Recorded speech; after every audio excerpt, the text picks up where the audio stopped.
go, Grenada and the rest of the world. Very good morning to you. It's kind of a dreary morning. No heavy showers or anything like that, but like yesterday, we're just having these light drizzles. It's been overcast for the last couple of days, and I bet a lot of people are holding their breath because after what happened down at Queen's Park, the National Stadium, yesterday, there's word that some more rain could even be expected tomorrow. Wouldn't that be a shame? Wouldn't that be a shame? So many people, if you watched television last night, a lot of people were disappointed, and I can understand why. But I'll tell you one thing. Um, I did speak with a number of people who went down to Queen's Park yesterday to see the Windies take on the mighty England. Well, yes, they were disappointed because of the showers we had. But I'll tell you, they had a great time. A lot of people had fun because, they said they were meeting people they hadn't seen in so many years, and the atmosphere was really party like. And even the Brits, if you saw the news last night, a lot of the people who came into the country to see that match, they were pretty pumped up, and they seem to have enjoyed the visit despite the disappointment of not having a match played. Well, hopefully things are going to be a little bit better tomorrow, and the game will come off. Keep our pinkies crossed. You have to be optimistic. You have to be optimistic. So, where do we go this morning? Well, I'll tell you. Yesterday, I received an email, if you will, from the Grenada Tourism Authority. And apparently on Sunday, they were out in St. David's, where a bunch of kiddies, children, from a school out there with a coach, they had the opportunity to go on down to Queen's Park on Sunday and meet with the West Indies players, at least some of them. And boy, did they have a blast. You should see the smiles on their faces. So that email from the GTA included about 5 video files.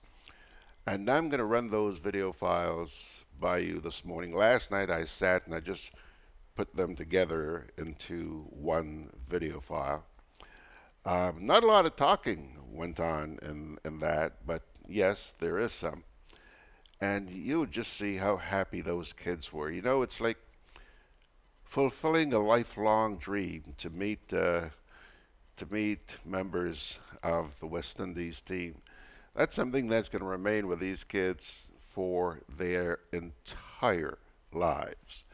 So that's one of the things we've got coming to you on this morning's edition of Good Day Grenada. Of course, we do have as well your national report from the GIS. And yeah. In addition to that, a short while ago, I spoke with Ray Roberts, and he is going to be with us this morning. Unfortunately, Ray has not yet decided whether he's coming in to sit here with us or whether he's going to do that on his computer. Okay? I thought he was using a smartphone, but obviously he's using a computer. So we'll see where that goes. I guess I should have a pretty good idea while you're watching the GIS report. All right? So, hold on a sec here. Yeah. Let's get right into our first little piece here this morning, which has to do with the youngsters who were at Queen's Park, the National Stadium, on Sunday. On Sunday, Coach Ray Donald and some youth cricketers from St. David's got the opportunity to meet members of the West Indies cricket team down at the cricket stadium. And the GTA had their cameras out there. Again, I ask you, take a look at the expressions on some of these youngsters' faces as they fulfilled their lifelong dreams. And while you're watching this, I would like you to see how many players you can identify. Check this out.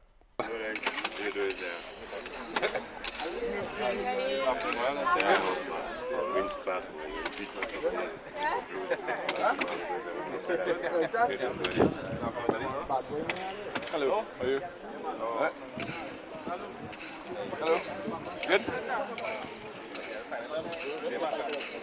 Don't be afraid, don't be afraid.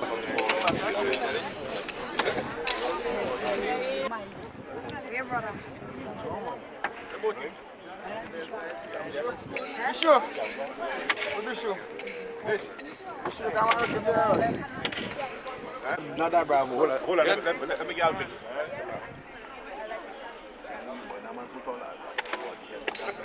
Hold on. That man, come Timothy, ready? Good. Autograph time.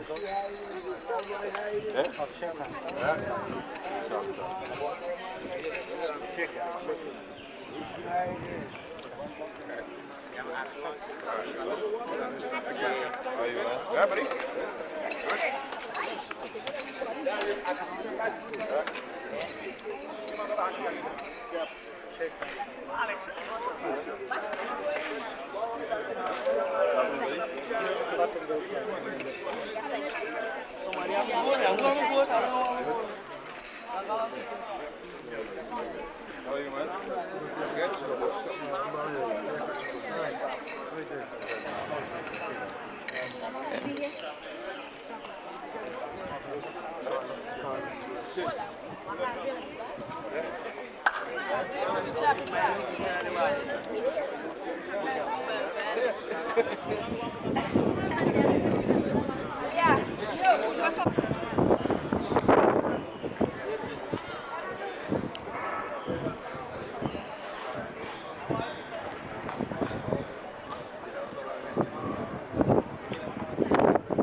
All right, tell me your name and where you're from and the name of this cricket academy. Well, I'm Jamil Lambert. I'm from Bellevue St. David's, and this is the St. David's, just a youth program. Our coach, Mr. Ray and Raul, well, they're good friends and so forth, so we're lucky enough to get the experience to come meet the team here today. All right, and tell me about the experience and who are you most looking forward to see? Well, it was a nice experience. I was looking forward to see Chris Gale, but I also wanted to see Holder and She-Hope, which I did get to see. But just a little disappointed, Gale and Cottrell from the last, ODI. I wanted to see them, give them a chance, get to talk to them. But it was a good experience today. Tell me your name. My name is Maid Lambert and I'm from Corn St. David's. All right, and tell us about the experience today. Well, to me it was a good experience, seeing some of the Caribbean's most famous cricketers. I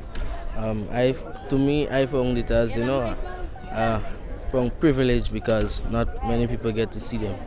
All right. And will this motivate you in the future in terms of playing the game of cricket? Of course. I like to have, be able to give younger youths, the same experience I got. So it would be nice if I'm the player they come in, one of the players they come in to see in the future. Yeah, same. I'll need a little bit more than same. Okay, well, it will push me to try to get like them in the future. give younger children the same experience because some children just need that push to do better. Thank you. A young person like you, I know you're getting it. So we are happy that you enjoy it, and in future we could do it again. Thank your parents for letting you come here. Thanks to Jason and everybody else. Thank you very much. Thank you. And I want to personally say thank you to them as well, because this is an opportunity that you don't get too often, right? So I was very happy when they came in. So thanks again, Manet, and we look forward to that time with you again, right? Safe drive. Safe driver. Safe drive. Okay. Yeah. Isn't that heartwarming? Isn't that heartwarming? Did you see those smiles? And how many of you were able to identify the players? I couldn't identify one. I mean, since the days of Sobers and Wes Hall and Kanhai and all these guys, Charlie Griffith, I don't know the guys. I'm sorry, I don't know the guys. Well, let's take a look and see who day and who do day on Facebook this morning. Peter is saying hello there from a chilly Long Island. I thought you were here, Pedro. And so is Margaret. Margaret's also saying hello. Margaret says, rain, rain is what happens when you take life out of the show. No home food, no water, no branded snacks, no conch shell, no Caribbean vibe. Take that. Yeah, I don't know how many of you saw something that was put out, I think it was this past week, saying the things that you are not allowed to take to the stadium. And let me tell you, I was amazed. It was a long, long list of things. Well, Margaret, for those of you on Facebook, take a look at the chuckles, man. She's smiling ear to ear. Ha! Fitzroy Adams is saying good morning to the class, and so is Donna Joseph. Irene Rattan as well, saying good morning to the Patriots. John Kneeson says commercial sanitization. And he's responding to the comment there from Margaret. Yeah, John, that's exactly what it was. Exactly. Except for the weapons, you're not allowed to carry weapons. We all understand that. But yeah, I was amazed when I saw the length of that list. Anthony Howard is saying, good morning, family. Please remember to vote today. Jumami Williams needs your help. He's talking about that election up there in the Big Apple this morning. Yeah. T.F. Richards is also chiming in. And John is also, thank you. As an afterthought, John is saying good morning to you folks from parish number 7. I see that Valerie McLeod is also on there this morning. Then T.F. Richards says, I'm in total agreement with you. We have sold our birthrights in terms of cricket, or in other words, we allowed the ICC to take our birthright from since the 2007 World Cup. They expect us to sit and cross our legs and clap like the English folks. No offense to the English, he says. Sit and cross your legs and clap. Is that what you're talking about, TF? Oh, you guys are crazy. Then while John was watching this, he saw this humongous guy, a tall guy, and he said, yeah, he must be a bowler. Yeah, I would imagine so. Margaret says, in response to John, that's right, John. Part of the fun of cricket matches in the region is that Caribbean vibe. Tanti Murrell must be there. When you ban Tanti Murrell, what do you expect? Yeah. Hey, but like I said, the folks I spoke to had a whale of a time yesterday, despite the rain. Veronica Sandy is saying good morning, and she's apologizing for missing us missed yesterday because of a doctor's appointment. Well, Veronica, we missed you yesterday as well. I hope that you have not a serious problem and that you're going to be okay. Hope you're up and running. Who else is there? TF now responds to Margaret by saying, I remember Cat-Eye going to Queen's Park with his coal pot and utensils and cooking oil down on the site. Cat-Eye, man. I haven't seen him in quite a little while, but I imagine he's still around. He's usually based down there at Port Louis. Anthea Willow says, loved it. Were you there, Anthea? Don't tell me you're in Grenada and we didn't see you. Huh? Girl, you would be in the doghouse if that's the case. Then Donna Joseph, hold on a second. Donna Joseph says, the list was longer than what was posted on the U.S. website after the after the bombing of the World Trade Center.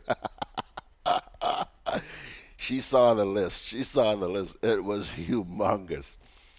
And then she says, Caribbean cricket is about the conch shell blowing, the food sharing, and the fun laughter, and even making new friends. Yeah, that's what seemed to have happened yesterday. Well, at least to some extent. I wasn't there. But like I said, despite the disappointment, I got the feeling that a lot of people enjoyed.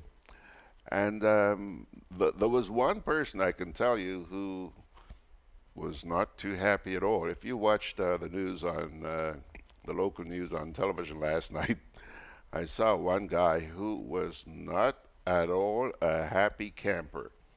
He was pretty peeved, to say the least. And he's hoping that he'll be able to, apparently he must have bought tickets just for yesterday, or a ticket for yesterday, and he's hoping that they will let him in tomorrow.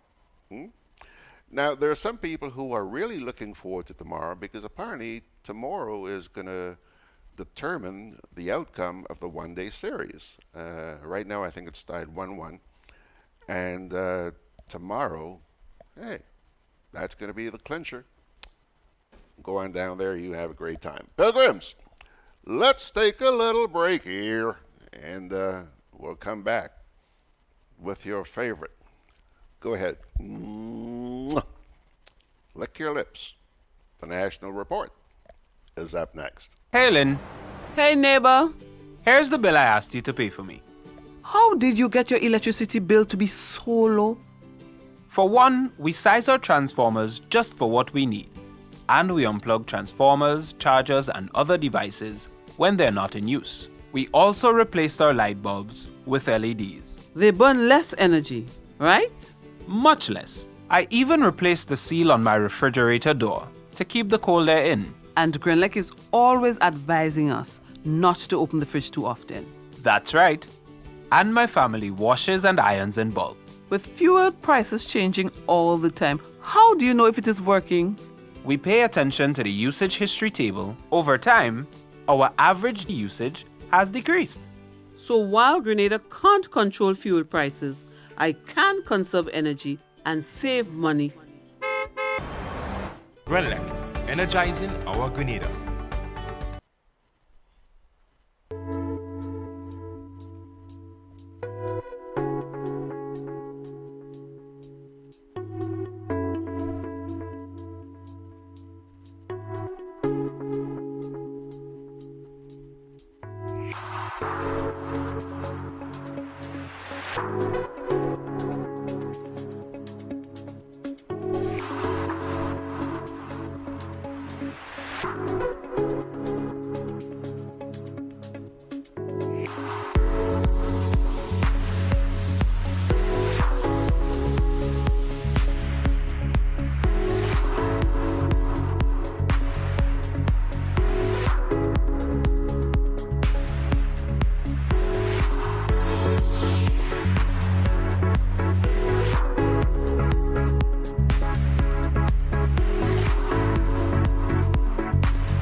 Okie doke, folks. I still haven't heard from Ray. I'm looking over here where he would normally be showing up on Zoom, and he hasn't logged on.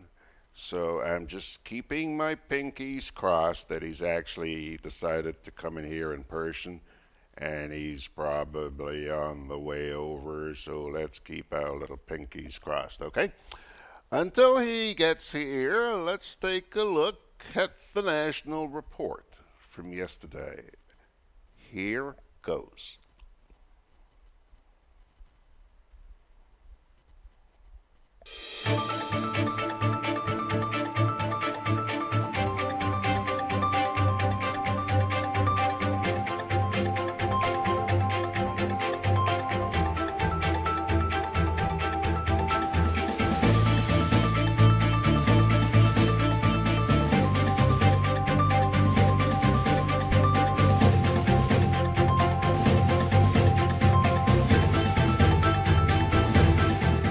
Rain forces abandonment of third one-day international between West Indies and England.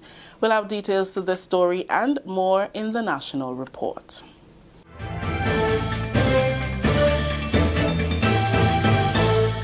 With the details to the news for Monday, February 25th, I am Rakisha St. Louis.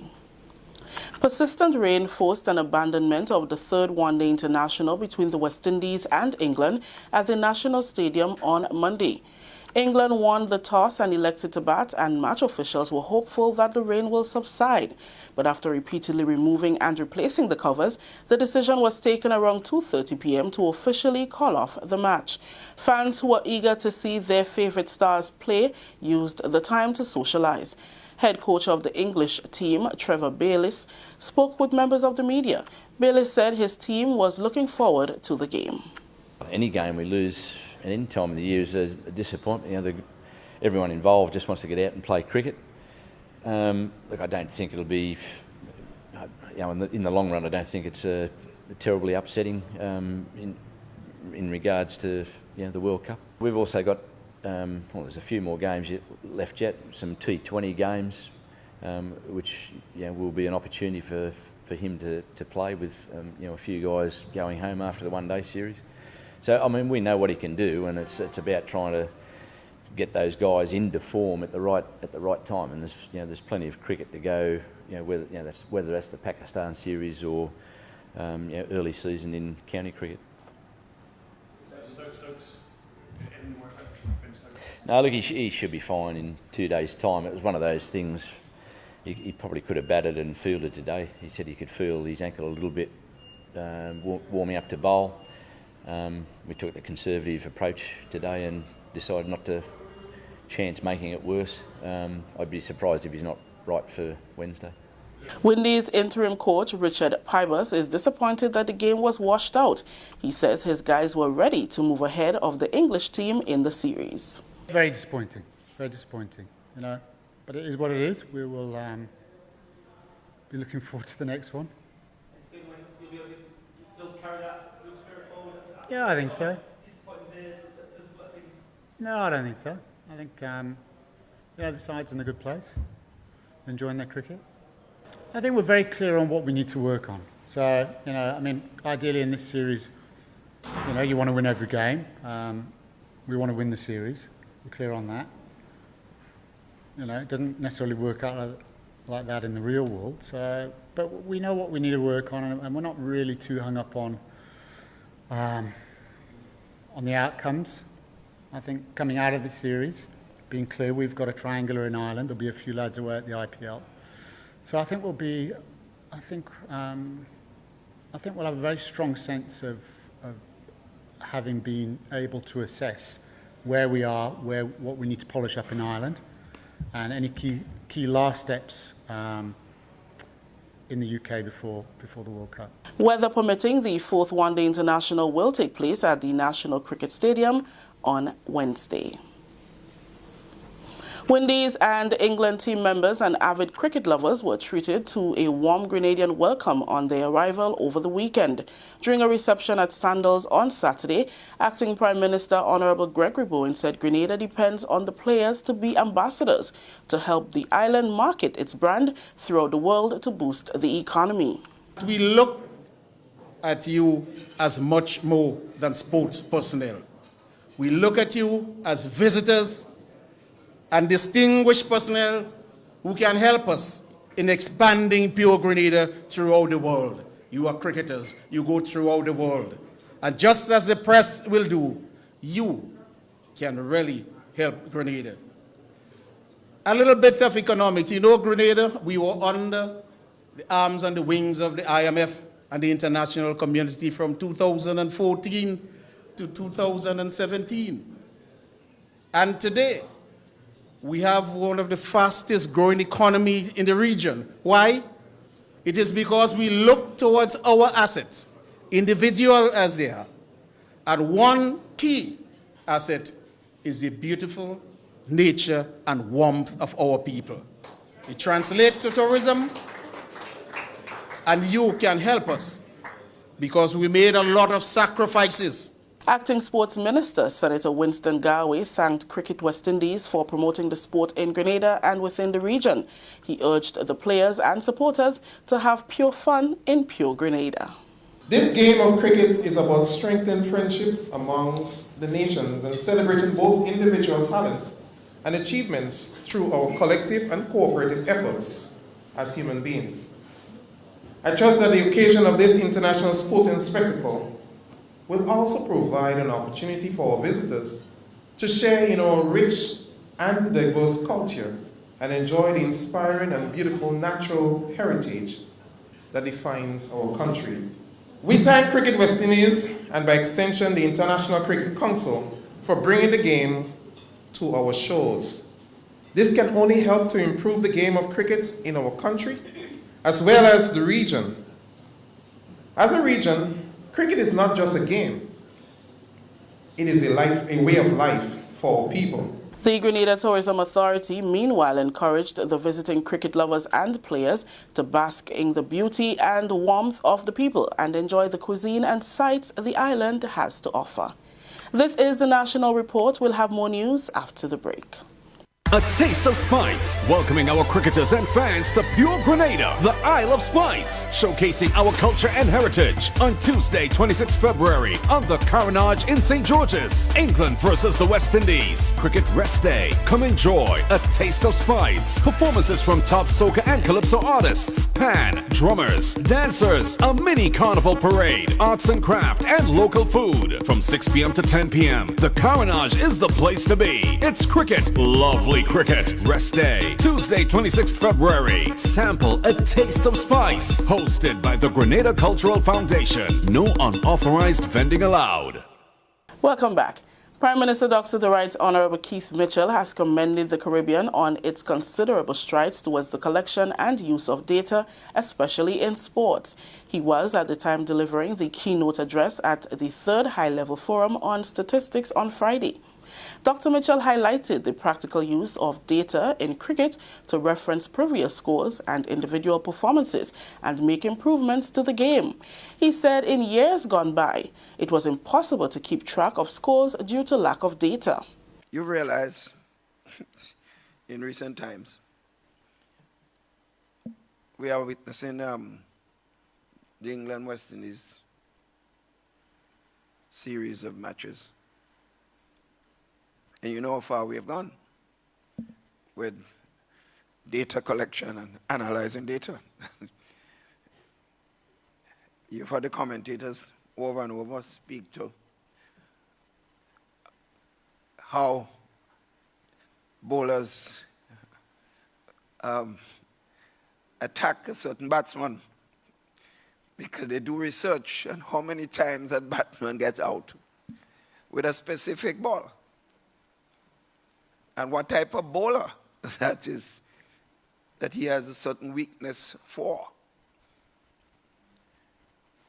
And therefore, they tend to attack that person.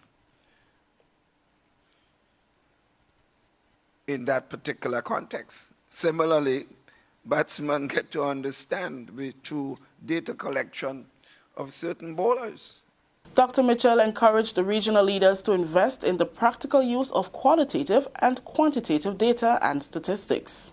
Historically, when we talk about these areas, we think of the intellectual and academic environment and not necessarily the practical stuff. So it is extremely practical for us to invest in the area of statistics and the qualitative and quantitative aspects of it.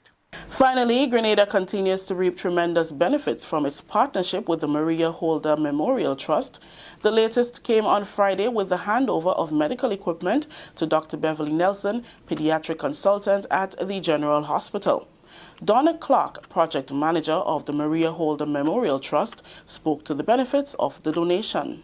We did a country assessment here in 2016. And following that assessment, and we also did a visit here to the General Hospital, we found that, the hospital was in great need of equipment. And that the equipment that they had here either had to be repaired or to be replaced, and that it was not fit for purpose. So therefore, the Ministry of Health, Social Security and International Business was invited to submit an application to the Trust for the purchase of equipment, particularly for the pediatric department. There was a process of due diligence, but the application was successful and funding was approved in September 2017. 8 incubators, 10 vital sign monitors, 3 warmers, 8 portable pulse oximetry units, 1 pediatric ventilator for the ICU unit, 2 high-impact lamps, 1 ultrasound machine, and this ambulance here. Pediatric consultant and chair of the pediatric department, Dr. Beverly Nelson, says they are grateful for the assistance and spoke of the long-awaited transformation of the NICU, which has now become a reality. For today in our tiny NICU, a 24-weeker resides on a bed in a brand new state-of-the-art incubator with her weight and temperature vividly displayed for all to see. Graphic displays of her progress available at the touch of a button, with new age warmers which allow us to resuscitate and provide phototherapy as one event.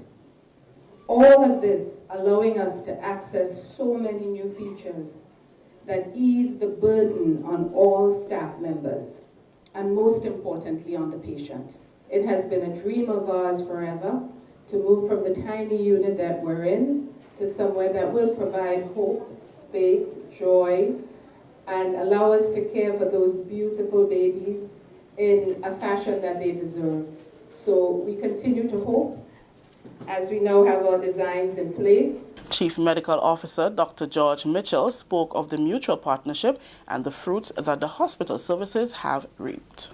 No better partner could we have come across to help us to achieve this objective than the Maria Holder Memorial Trust. We can decrease our infantile mortality by providing that type of care. We have had issues in the past, I must admit, but with that kind of relationship, we are definitely in the right direction. In pursuing this relationship, we know that Grenada, as I said, we're building capacity. We have added to our staff a renowned pediatric surgeon by the name of Dr. Jose Euros Tristan, who has the ability to conduct complicated surgeries and have begun to do so already. And Dr. Tristan is internationally known, and he has informed me and reminded me on several occasions that the team that we have here, the unit that we have here, is second to none in the region. That story just ended the national report for today, Monday, February 25th. Recapping the top story. reinforces abandonment of third one-day international between West Indies and England. On behalf of all those who made this newscast possible, I am Rakisha St. Louis saying thank you for joining us. Until next time.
Okie dokie, folks. It's now, let's see here, 22 minutes away from 10 o'clock. And yes, we have established contact. There he is on the screen with his blue polo. We're both in blue this morning, Rara. Both in blue this morning. Don't know if what's that symbolic of, but anyhow, we'll get to Ray in just a wee bit. First, let me get back to Facebook. You folks have been sitting there watching the National Report. I'm not surprised that you had comments. I'm really not surprised. First of all, John out there in parish number 7 says, Bowen bringing politics into it. Shameful. Yeah? John, it's the norm, John. It's the norm. It's the norm. These guys can't help it. That's why we are where we are. Politics in everything, even the most remote of things. T.F. Richards says, was this speech given to the senator? Because if it was his own writing, he sure wasn't aware of what he had written. So says John about the speech a little while ago from, I guess he's referring to Senator Garraway. Then he also goes on to say here, Lord have mercy. Minister Steele and the PM got spanked Donna Clark for saying the hospital needed equipment. Pure Grenada. Yeah. Sassy, old people say, such is life.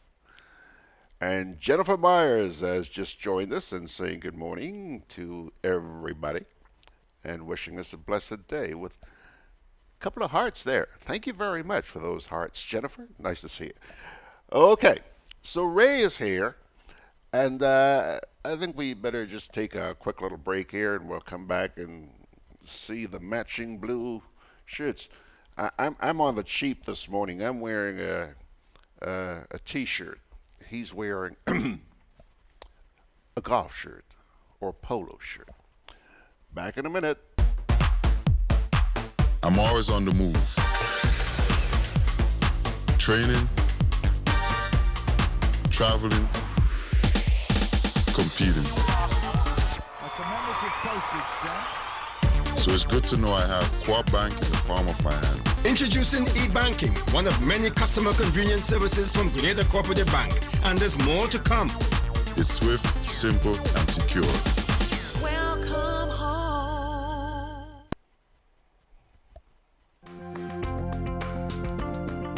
Together with you, our customers, we energize our community.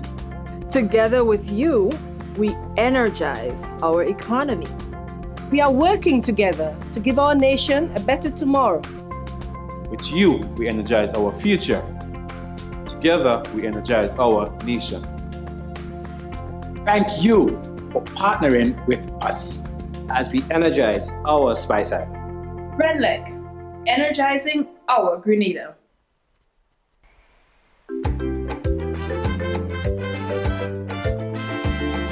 Grenadian General Insurance Company, strength and stability. Grenadian General Insurance Company, tell your friends, tell your family. We cover householders comprehensive, motor and even fire too. Contractors all risk burglary, public liability, professional indemnity, directors liability, and wait, we still have more. Come and find out more what you're waiting for. We are located on Scott Street, St. George's. For more information, call 440-2434. Tell everybody. Okie doke, folks. Okie doke. Okie doke. There he is. There he is. Take a look. Take a look. See what I mean? Blue and blue this morning. And before I say good morning to Ray, Margaret, are you there? Margaret, if you're there, I know that you know Ray very well, and I want you to do us a favor. Are you old enough to remember the term Monsanto? You know what a Monsanto is? It's like those little bottles where you put some kerosene in it, and you make a wick. You sort of improvise a wick and you stick it on the top of the bottle. You light that up. That's how we had light in the old days. Hey, do me a favor. Could you make one of those for Ray, so that he will have ideal lighting? Ray, good to see you, my friend. How are you? Well, good morning to you, George, and morning to your viewers on Facebook, wherever he or she is listening from. Blue, God loves you. Yeah, man. Absolutely. And we know that he loves us, Ray. We know that. Hey, listen, man, obviously, we got to start with cricket. I don't know if you have anything else up your sleeve, but we got to talk cricket this morning. You must have been pretty disappointed yesterday. Well, let's put it this way. I'm still wondering, where did the rain come from? Yeah. Because you would know that it's been sun and sun and sun every day. Yeah. And all of a sudden, the blessings came not heavily, but consistently from above. And very interesting, I was saying to someone, down my side here, up to about 10 o'clock, 11 o'clock, there was not, much rain. I mean, there wasn't any rain, actually. So when I kept looking at the BBC to decide whether or not I would go take a peep or whatever it is, and consistently they said there was no cricket. I drove downtown and I saw the drizzle, but I still did not believe it was enough to do damage that you couldn't play, period, yesterday. Where I am here on Woolwich Road, I was surprised that they apparently had so much rain down at the park. Yes, we had, what you call a passing cloud? A light drizzle. That's what we had here. So I was really surprised. Well, somebody says, call cricket and you get rain. Well, good for Navasa and good for all of us. But I certainly would have preferred to have the cricket yesterday because the series is nicely poised, and it will be nice to see how, the West Indies players operate in this new environment, as well as the English players. But let's keep our fingers crossed. There's Wednesday, and then there is St. Lucia with the final game. So there still could be some opportunities for the West Indies cricketers to make a name for themselves ahead of the World Cup in England. Yeah. Since you were down at I guess you're going to be there again tomorrow. No, I did not go into the stadium. Well, you didn't go into the stadium? No, I stayed around and drove around a couple of times, and because I didn't want to get bobbed down on this thing. And let me put it this way, I was kind of surprised too that the numbers, local, yes, the rain was falling a bit, but I thought, being cricket-minded as we are, perhaps few more thousands would have gathered for the opening. But I mean, if you look at the stadium most time, it didn't show plenty people. Yes, we could use the excuse of rain, but let's hope tomorrow there'll be at least 8, 9, 10,000 there. I'm hoping that we see that kind of number. Okay, so you weren't in the stadium. I hope you weren't one of the things that were on that list that could not be brought into the stadium. No. I had the privilege to go in and to do whatever I wish. But no. The thing is, you sometimes rain in cricket is perhaps the most tedious experience, and particularly as it is now. In the old days, you could have moved around and meet friends and so forth. Now you kind of put into a seat. Yes, those of us who may be privileged to go in the press box, you can have some interaction. But for me, my enjoyment is meeting people who have not met for a long time. Okay, there are two ways you meet people sometimes who you have not met for a while, either carnival, Christmas, or funerals, or sports. And for me, I understand the International Cricket Council and the World International flavor games. That's how it is. But for me, I love the old way that we in the Caribbean enjoyed our games, having baskets, having drinks, having friends, socializing. For me, that is what I enjoy in cricket most, and in sports, actually. You know, you talk about enjoying the game. Yesterday, I spoke to. I tried reaching you yesterday, thinking that you would be at the park. I tried phoning you, but I got no answer. So I called Anthony DeRiggs. Anthony is here. He came in from New York, and he's obviously down at Queen's Park, or dressed up in blue, like you this morning, even a blue hat. And he said that, yeah, he was disappointed that there was no cricket, but he said that the people seem to be having a good time. Well, there are bars, as I said to you last week. The English certainly don't miss anything. Yeah. I was told yesterday that there might have been about how many cruise ships? There was one cruise ship in here. One ship in here yesterday. Right, an English ship. I was told with English visitors. Yes. And one of the guys on the beach, I saw the chairs. I said, "Why so few chairs?" He says his understanding is that the vast majority are going to see the cricket game. Yeah. So they were not putting all the amount of chairs that they normally put.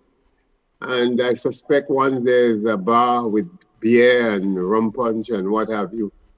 And there was some sun too. I mean, it was not persistently raining that you can, cats and dogs, he said, there's nothing like that. Yeah. It's just a frequent drizzle that unfortunately, cricket cannot mix with it. But I am sure the River Road shops and the many bars that surround the stadium would have done a good day yesterday. River Road. Yesterday was River Road's day, man. Yeah. I suppose they better off when the rain fell. Absolutely. They're probably praying for more rain tomorrow. Anyhow, Ray, listen, let's get down to something really serious. And this was sparked by what happened yesterday. I think a lot of people were hoping or thinking that, because the match got rained out during the day, people were apparently thinking that, well, hey, maybe we could play the match at night, because they wanted something. Now, let me ask you this. You follow cricket a lot more closely than I do. Would the laws, would the rules have allowed the game to be played at night? Well, not like that. Remember, these players have players' union. They have their organization. They're not wishy-washy as maybe 40 years ago. You could just do things on the spur of the moment. These things are properly calculated and planned. Players know how many hours, they know what time, so you just can't switch from one to the other. But I'm glad you brought up that debate about the lights, because I see it on Facebook, and I totally disagree that we need lights at Queen's Park. The crowd, yes, it tells you, cricket, just like traditional calypso, they are both dying very fast. I mean, I wanted to tell you this morning, it's carnival in Caracou and Trinidad and Tobago. I have not heard social commentaries as we used to hear it in the past, highlighting social and economic issues. What you're hearing is really words that you can't comprehend because it's a line and a rhyme. Cricket right now needs, I would say, a rebirth. To put lights, it's expensive. You have a game once every 3 or 4 years, or maybe 2 every 3 or 4 years. You're just getting into a cost because it's state costs. And then let's even be more practical. Our health system is in shambles. We can provide basic coverage for people who have simple diseases. We have schools that are in a dilapidated state. And, I listen to that debate and I keep asking myself, yes, we may have more people with qualifications, but are we going to light a stadium at that cost when more important things are in a poor state, George? Well, let me ask you this, Ray, because I know that you spend some time on Facebook, and you've probably seen the buzz on Facebook about some funds that were apparently found to put lighting at the stadium. Somebody posted something from the government website where Mr. Garraway, I think it was Senator Garraway, had announced that I think $10 million had been found, and they had actually found a contractor, and this was back in 2015, eh? They'd found a contractor to put the lights in. They named the company that won the bid, and they expected work to start in a few weeks.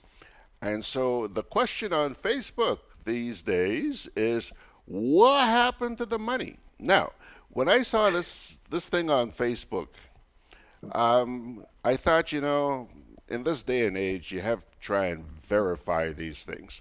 So I decided, let me go to the government website and see if I could find the story that this person had obviously cut and pasted on Facebook. And there was nowhere that I could find that story. So I thought, okay, it's not on the government website. Let me do a Google search. So I did a Google search, and I came across an article that was written in an online publication called, I think it's Caribbean Journal. All right? And they carried a story where then Senator Brenda Hood also made the same announcement that, the stadium is going to be lit up and they have the funds and all of this. So now people on social media are asking, where the money? Did you see that? Well, let's put it this way. I never take Senator Gary very serious, and I never take many of the things that come from the Prime Minister mouth very serious. Flyover, I guess, heaven knows what next. So I remember in Parliament, I was in Senate then, and I certainly said what I'm saying now, that we would better use that money to help improve our hospitals, to provide specialists who can treat cancer and other diseases that we have to pay thousands of dollars, have raffles and barbecue to go to Trinidad or elsewhere to get the treatment that we're looking for. So I maintain it, and I hope that the 10 million is there, that we can fix the schools, we can improve the facilities at Queen's Park, put more amenities. And I don't see the need for lighting. I could see the need for lighting community playing fields because you want to fight juvenile delinquency. But to use that stadium, if a national association, let's say cricket has to use it, the local association, they had to find $3,000 for a local game. That's not possible. That's not affordable. And as I said to you again, look at the standard of the game. In fact, George, St. John's has started a league with about 5 teams. St. Andrew was supposed to start over the weekend. St. George's, there is no sign that it will ever start. St. David's, I haven't heard anything. So St. Patrick's really don't have anything. So what are we talking about? Lighting a facility because Trinidad is lit and Barbados is lit. And there wasn't even people in Barbados. Thanks to the 5,000 English people made the stadium look well good. And we had to hope for the same thing here because I don't get any pressure. In fact, in Antigua, somebody told me the government bought thousands of tickets. So I don't know. Yes, I would. If we can afford it, that'd be great. But do the basic things first. George is like the traffic light. The traffic lights. When last you see any of them work? I mean, 10 million US or whereabouts. And the same Galway Prime Minister, Dr. Mitchell and Bowen and everybody else. And again, George, money thrown in the fire. Not in the gutter because somebody would find it. Thrown in the fire. Burnt. And who it is? Taxpayers. So I think we got to be more analytical in our judgments. Yes, I would have loved to see a lit stadium and the game could have played, after the rain fell. But I am not going to waste money on something that is so what? What? The last game we had of international fever was almost 4 years ago. The same English team. All right, So Ray. you're a businessman. Is that what the one? Ray, you've raised a couple of points there I want to take you up on very quickly. First of all, I am in total agreement with you that the money could be better spent providing services that are badly needed, especially in the healthcare sector. Okay? But Ray, if let's hope that the money was put to good use. Okay? Because I mean when you read the story, it says the funds were obtained from the Canadian banknote, CBN. Yes. Okay? Yeah. So the money was there. But Ray, something happens and you decide to spend it otherwise. In the same way that you come bragging to the people of Grenada, hey man, listen, pat on the back. We got big bucks. Just come to them and say, hey, look, we have found a way that we could better use this, huh? Or whatever. But just give some sort of explanation. Is that asking too much? No, George, but you don't have that quality of people.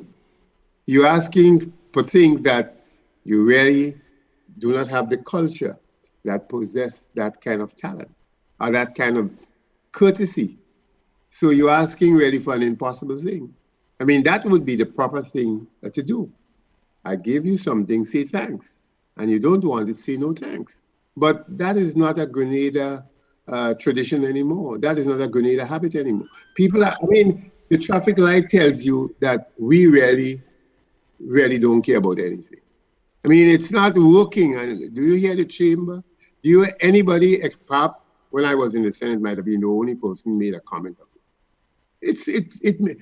George, let's get that clear. I would have loved to hear Alan articulate that issue about the flyover and the traffic lights. These are things I think the government could do anything and get away with it. People just don't bother anymore. Well, maybe you're the only one left. Yeah. Boy, I'm holding my breath for when Alan comes in here on Thursday morning. I may have to take some time to listen, particularly on that flyover. The other thing you mentioned, go ahead. I said, look, town and country planning. My good friend, he has articulated that. Willie Redhead Foundation president. More than anybody else, he has preached that as he preaches in the Anglican Church. You see any semblance of that? In fact, somebody told me recently in Chuplu, SGU, the buildings there are huge buildings and so on.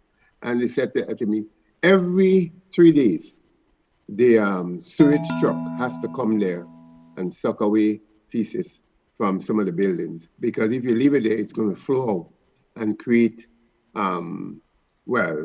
health problems in the area. Now, before we build all these buildings, can't we see that the facility, like it was in St. George's, when it flowed into the street, that we need to deal with that as a priority before anything else? But we have the buildings, so the buildings look good, and now we have to use that truck to come and get the feces out. As what they told me, a resident there that called me and tell me that. I said, well, look, I will pass it on to my colleagues, but I can't articulate it. I'm not in the Senate again. And that's her complaint that, how more ridiculous we could be. Where is physical planning? Where is physical planning? Yeah. The prime minister is in charge of physical planning. So it can't get any higher than that. But just think about what will happen if this thing, reach a stage where it flows into the streets or the villages or the corners down there. What health hazard you will experience. The other point you raised was about the unbelievability of these officials, these authorities nowadays, Ray, it's gotten to the point where people hear stuff coming from the government, it goes in here, out there. It's hard to take these people seriously anymore, and that's pathetic. Well, if we don't take ourselves seriously, clearly our leaders don't have a problem. They get away with anything at all levels. They get away with anything, and that's the crisis. The crisis that we need people to be more community oriented, be community minded, and if you are community minded, obviously it will reflect at the national level. But I don't know if it's selfishness. I don't know if it's the material gain. I don't know what may be the problem that we can point our finger to. There may be too many, in fact. But I think clearly, I mean, when I saw the debate about the lights, I understand the 10 million you're talking about. I remember the debate. But then I say to people, you're going to light that for the next match in 2024, because that's maybe your next match. Or 2022. So we got to be thinking, do we light something because the rain came today? For the next month, which is in 4 years. Valid point. Yeah, and do you have what it takes, the economy, to get it going? I mean, everything now is economy. I mean, no longer, I listen to one radio station saying to shops, if you're going to show the soca, you got to pay a price. Now, 20 years ago, you could have just turn on your TV and you're selling your bar and the soca playing and people come. Yeah. That's a whole different ball game now. Times they are a-changing. Well, I don't know if it's for the better. For me, much of it is for the worse. Yeah. Because I certainly would want to say to you, George, I'm disappointed in the trend Carnival is taking. I mean, there's basically no social commentary. I mean, you don't understand, heaven knows what these soca people are saying. I mean, to me, it's a new language. Yeah. And it's not anything, I don't see any cultural value, plain words. I don't see, I mean, how do you, I don't know what he's saying now, wine and jam, and he says that every year. Do you see that being and recorded? wave something. Something, take something and go. I mean, it is utter nonsense. I mean, but that's what people are buying into. And it's entertainment, and I have to say, well, some of it we all have to enjoy. But imagine we sit back listening to Sparrow from 30 years ago, Kitchener from 50 years ago. I mean, you could get something from it and get a sense of yesteryear. Yeah. All you get now is wine and jam. Yeah. And that's what, for me, I look forward to calypsos from Trinidad because of the strength of the social commentary. That I haven't heard any. I mean, I listen to radio mainly now. I haven't heard a single one. Maybe when I tune in, they play it. When I tune out, they play it. Well, you know something, Ray, you made me feel very good this morning because I know now that I'm not the only person who can't understand what the hell these people are saying. I can't. I don't understand the lyrics. I'm sorry. I don't understand the lyrics. Anyhow, listen, we got to go, but I want to get back here to Facebook for just a minute. Good. First of all, our friend Anthony has joined us, and I was telling Anthony yesterday when I spoke to him that I think he and I should get together one day next week, so I hope you got some time on your hands. And then Margaret says here, and this comment goes back a few minutes, she says here, you were talking a little while ago, and she said, Ray, with that looming list of things, you expect people to show up? That is for hoity-toity. And I have now learned how you spell hoity-toity. hoity-toity. All right. You are helping us to comprehend it. Yeah. But George, really, and Margaret certainly knows the Grenada culture and the Caribbean culture like any one of us, and I know she has a treasured view of Caribbean history. But right now, for me, the carnival is not what I think it ought to be and what we ought to be promoting. But maybe that is a commercial issue, so we are perhaps. Come on, aren't you optimistic about the newly appointed CEO? Did you hear his address on the weekend? Well, I don't know about being optimistic because, as I said, it's capital all the way. Everything is for sale. Nothing seems to have a value that you'll say, look, it could last for the next 50 years. So despite that we're not making any money, let's see if we could keep that tradition going because others will enjoy it just as we. I don't think that very much is a part of us anymore.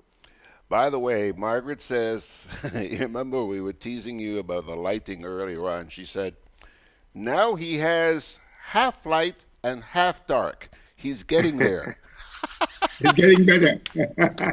Yeah, you see, as I said to you, where the computer is, it's latched into a set that is in seemingly, I didn't put it there. I think whoever built the house must be doing these things, not expecting us to be doing what we're doing. Yeah. So if I move it, I would certainly need to get a technician to help me put it in the right place.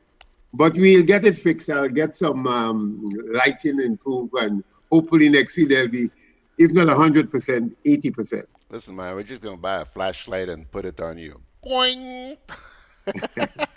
Anyhow, let's move on here with Facebook.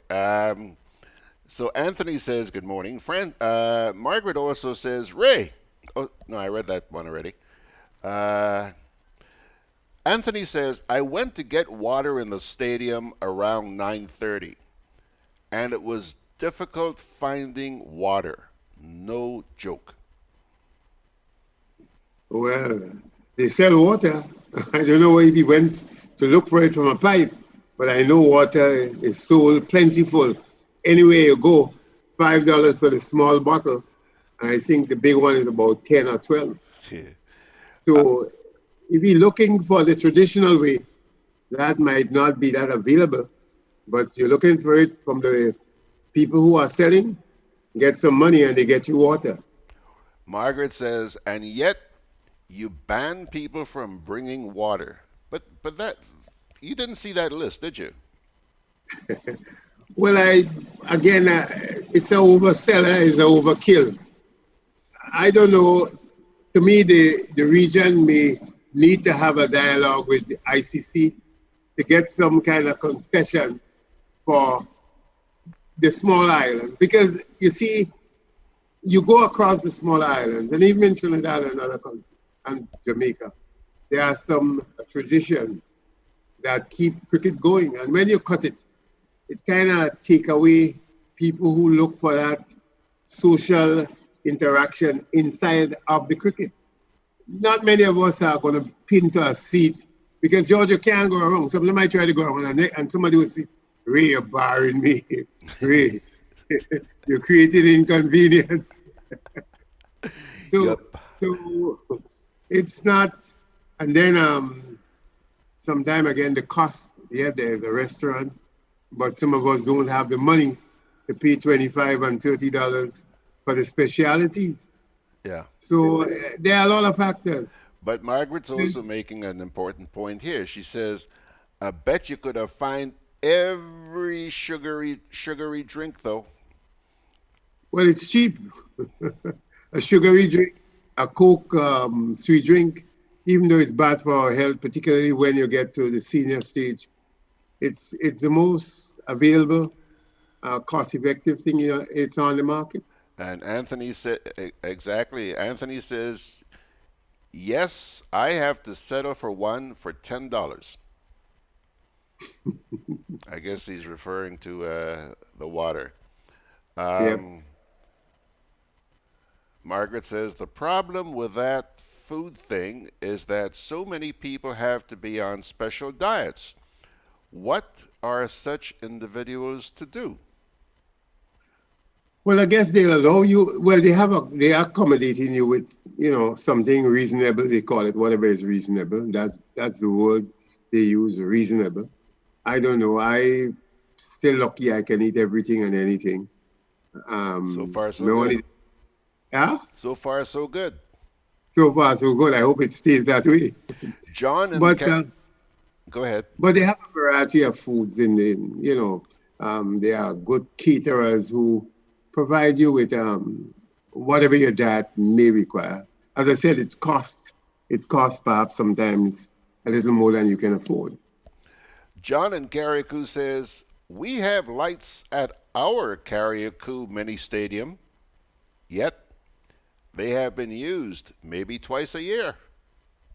Well, that's the point I'm making. You see, I think too often Grenadians are too unrealistic. In fact, my sister said to me yesterday, where she works in the hotel, there were some English people who went down to the stadium to see cricket, and they were here for the first time.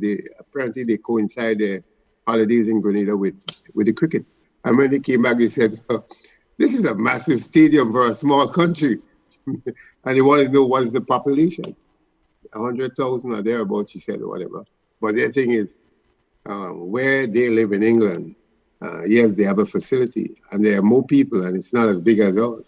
Yeah. So again, we love this lavish, huge facility.